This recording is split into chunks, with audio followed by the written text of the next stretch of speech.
Sichat Parashat Ekev. La parasha elle commence en disant Ekev Tishmeun, si vous écoutez. Et ce Ekev, on sait que Ekev en hébreu ça veut dire le talon. Il y a plusieurs interprétations.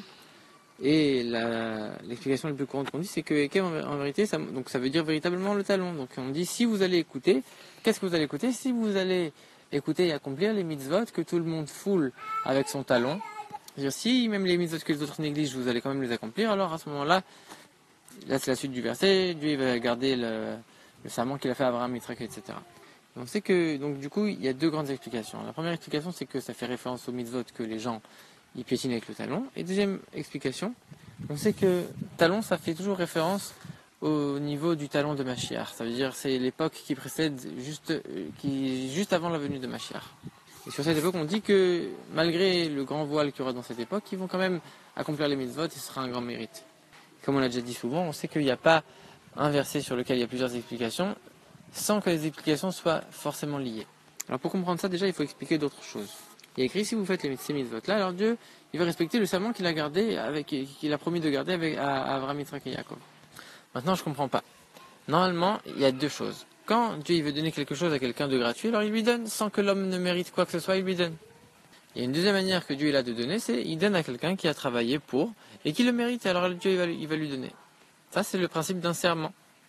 C'est qu'en vérité, c'est quoi un serment? C'est même si tu mérites pas, comme j'ai juré que j'allais te donner, alors je te donne, même si tu mérites pas en vérité.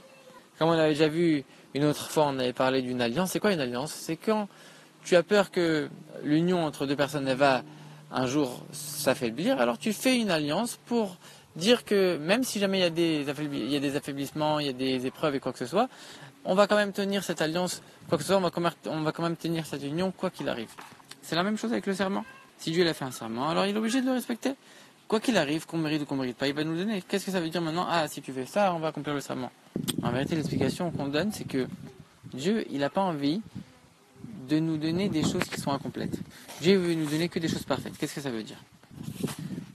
En Chassidut, on explique, même dans la Torah, dans le Talmud Yerushalmi, on explique que quand on donne un salaire à quelqu'un qui n'a pas travaillé, alors il a honte. Ça s'appelle le pain de la honte. C'est quelque chose qu'on lui donne pour lequel il n'a pas travaillé, il n'a pas fait d'effort. Alors l'homme il a honte, par sa nature, l'homme il a honte de recevoir une chose pareille. Donc de la même manière, nous, la seule manière qu'on a d'atteindre un haut niveau dans la Torah et les mitzvot, c'est en faisant un effort. Donc en vérité ici, c'est que Dieu il a voulu faire en sorte que la chose, on en profite au maximum. Moi, je vais garder l'alliance, ça c'est sûr, je vais la garder parce j'ai fait une promesse, donc Dieu c'est sûr qu'il va la garder. Mais Dieu il a voulu nous donner cette mitzvah, il a voulu nous donner ce mérite, que nous aussi on va avoir une part dans ce travail pour pas qu'on ait honte de recevoir le grand cadeau de Dieu qui est infini. Et donc on va devoir travailler. C'est quoi travailler? C'est respecter les mitzvot que tout le monde foule avec son talent, etc. Mais quand en vérité ça c'est un cadeau que Dieu il allait donner quoi qu'il arrive, donc c'est un cadeau qui est infini, qui dépend de rien. Et toi ce que tu vas faire, normalement toi tu fais quelque chose de limité, tu obtiens quelque chose de limité. Et quand tu fais quelque chose, quand tu te dépasses, Dieu te donne quelque chose qui est illimité. Mais là, en vérité, non. Tu fais quelque chose qui est limité. Tu fais ces mitzvot-là. Et Dieu va te donner un cadeau qui est limité. Parce qu'en vérité, c'est pas un vrai travail pour ça. C'est Dieu, il a voulu que toi, tu participes un petit peu. Mais c'est pas que par ce travail-là, et ça te revient ça automatiquement. Dieu, il t'a donné un petit quelque chose pour que tu puisses participer. Et après, une fois que tu as senti que tu as participé, là, il va te donner quelque chose, mais sans aucune commune mesure avec l'effort que tu as fourni. Alors, Bidi, pour comprendre aussi bien ça, il faut expliquer deux choses. Il y a le mérite des enfants d'Israël quand ils font les mitzvot, quand il y a le Beth Amikdash et quand ils font les mitzvot en exil. Quand il y a la lumière de Dieu qui brille dans le monde et que tout le monde voit la divinité, toi tu vas faire les mitzvot, tu vas être soumis complètement à Dieu, tu vas faire tout ce que Dieu lui demande. À un niveau extraordinaire, tu vas être complètement uni à Dieu, il n'y aura pas un seul de tes membres qui ne sera pas soumis à Dieu. Mais par contre, ça dépend de toi. Comme toi tu vois et que tu ressens Dieu, alors tu vas faire. Si tu n'avais pas ni vu ni ressenti Dieu, pas forcément que tu aurais fait.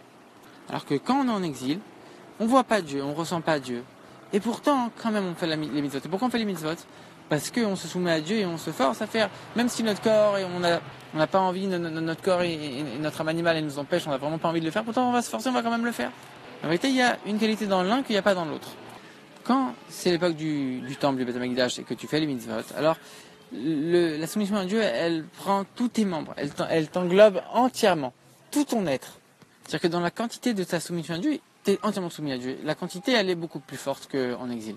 Par contre, quand tu es en exil, la qualité de ta soumission à Dieu, elle est beaucoup plus véritable. Ça veut dire qu'en vérité, quand tu es à l'époque du temple, alors la quantité de soumission à Dieu elle est beaucoup plus grande, c'est entièrement soumis à Dieu, mais c'est pas une vraie soumission. Parce que si tu avais été avec des épreuves, etc., pas forcément que tu aurais respecté. Mais quand tu es en exil et quand même tu fais, alors que tu vois pas, que tu ressens pas Dieu, alors tu es quand même avec ton âme animale, avec ton Yetzirah, et tu n'as pas forcément envie de le faire. Donc tu n'es pas entièrement soumis à Dieu. Mais le peu que tu es soumis, et le peu que tu te forces et que tu fais, ça c'est véritable et ça c'est unique. C'est véritablement une vraie soumission. En vérité, ça c'est le lien avec Ekev, que les mitzvot que tout le monde foule avec le talon. Alors il y a deux manières de les voir. Soit tu vas regarder en fonction de... soit tu vas regarder avec tes repères, avec ta vision. Ça c'est moi, je ressens, je vois que cette mitzvah elle est importante. Alors je vais la faire, et je vais la faire avec tous les hidurim qu'il faut, tous les embellissements. Ça je vois un peu moins que c'est important, je ressens moins. Alors bon, je vais la faire un petit peu moins fort. Peut-être même des fois je vais un peu la mettre de côté. Alors que quelqu'un pour qui il y a uniquement la soumission à Dieu, et Dieu il a demandé ça c'est une mitzvah, et qu'elle soit importante, qu'elle soit pas importante, une mitzvah c'est une mitzvah, c'est la volonté de Dieu, alors je le fais, point barre.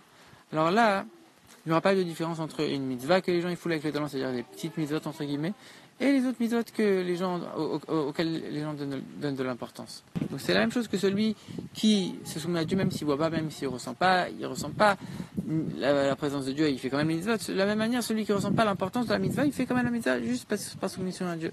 C'est le même principe. Et ça, c'est le lien avec la suite du verset que Dieu va nous donner. Il va respecter le serment qu'il a fait à nos pères.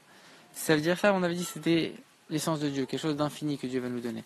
En vérité, c'est exactement le même concept. Quand il y aura l'essence de Dieu qui va briller en toi, alors pour toi, ça et ça, c'est la même chose. Une mitzvah, c'est une mitzvah. Et je la fais quoi qu'il arrive parce que l'essence de Dieu, elle me l'a ordonné. Donc ça, quand toi, tu vas faire les choses de cette manière-là, alors là, Dieu va te donner quelque chose d'infini qui provient de son essence. Ça, c'est le lien avec la suite du verset. Malgré tout, le but, c'est quand même d'arriver à ce que cette soumission à Dieu, elle devienne notre plaisir. C'est-à-dire que c'est pas que nous, on va plus exister et qu'on va plus ressentir, on va plus avoir aucun plaisir dans quoi que ce soit. En vérité, non. C'est pas qu'on va plus exister, mais toute notre existence, ce sera Dieu. On arrivera à un niveau où toute notre existence, tout notre plaisir, ce sera uniquement de faire la volonté de Dieu. Ça, c'est le niveau de Dieu qui est complètement au-delà de l'entendement. C'est réussir à amener un niveau de Dieu qui est complètement infini dans les limites de notre monde, dans notre entourage, dans notre vie personnelle. Donc par ce mérite-là de faire la volonté de Dieu quoi qu'il arrive, en prenant toujours en compte l'essence de Dieu qui est au-delà de tout, et donc du coup on fait tout de la même manière, à ce moment-là on mérite de ressentir ce plaisir justement. Et ça on le voit dans l'enchaînement des parachiotes. Que juste après la paracha de Re'e, que ça c'est notre travail à nous comme on a dit, alors là, la paracha de Ekev, juste après il y a la paracha de Re'e, comme on a dit, Re'e on va voir la divinité, on va ressentir Anochi. Re'e Anochi, c'est-à-dire que je vais voir l'essence même de Dieu. C'est exactement ce qu'on vient d'expliquer. Et là, c'est l'enchaînement des parachutes, que d'abord, la parachute va être Hanan. Hanan en hébreu, c'est Chinam, c'est la même chose que c'est Dieu, il nous donne gratuitement, comme on l'a vu. Mais ça peut pas tenir. Ça, c'est pas l'essence de Dieu, on n'a pas fait d'effort pour ça. Mais après Tchabeb, on a besoin que ce soit Dieu qui donne en premier. Ça, c'est toujours Dieu qui donne en premier. Ensuite, il y a notre travail à nous, par nos forces et par notre effort. Ça, c'est la parachute de Ekev. Tishmeu, c'est qu'on ne voit pas la divinité, juste on ressent. Juste on entend. On a entendu que ça, c'est ce qu'il fallait faire, alors on le fait. Et on le fait, on se soumet à Dieu de toutes nos forces. Et par ça, on arrive à la paracha de Re'e, on va voir la divinité, on va ressentir l'essence même de Dieu. Et c'est exactement la même chose avec les haftarot, que dans la haftara de Vaetranan, c'est Nachamun Nachamu, que Dieu dit aux prophètes au pluriel, d'aller consoler le peuple de la destruction du temple. Et dans la haftara de notre semaine, alors qu'est-ce que les Juifs répondent à Dieu? On n'est pas consolé, Anya, on n'est pas consolé, parce que on ne veut pas la consolation des prophètes, on veut la consolation de Dieu lui-même. On avait déjà parlé de ça une année. Et c'est pour ça, la haftara qui suit après, Dieu il dit, vous avez raison, c'est vrai que vous n'êtes pas consolé, c'est moi-même, l'essence même de Dieu qui va venir vous consoler. Et ça va avec la paracha de Ekev, quand on est dans Ekev, qu'on veut l'essence même de Dieu. Et pour nous, il n'y a aucune différence entre telle et telle mitzvah, et qu'on fait parce que Dieu nous a ordonné. Alors on dit, on veut pas les dévoilements des prophètes. Et même si c'est étonnant, parce que dans la Torah, Rambam dit que c'est évident que Dieu il a demandé qu'il y ait des prophètes. Et on sait qu'il faut qu'il y ait des prophètes. Mais quand toi tu es à ce niveau-là, que tu recherches que l'essence de Dieu, tu n'as pas envie des prophètes, tu as envie de Dieu lui-même.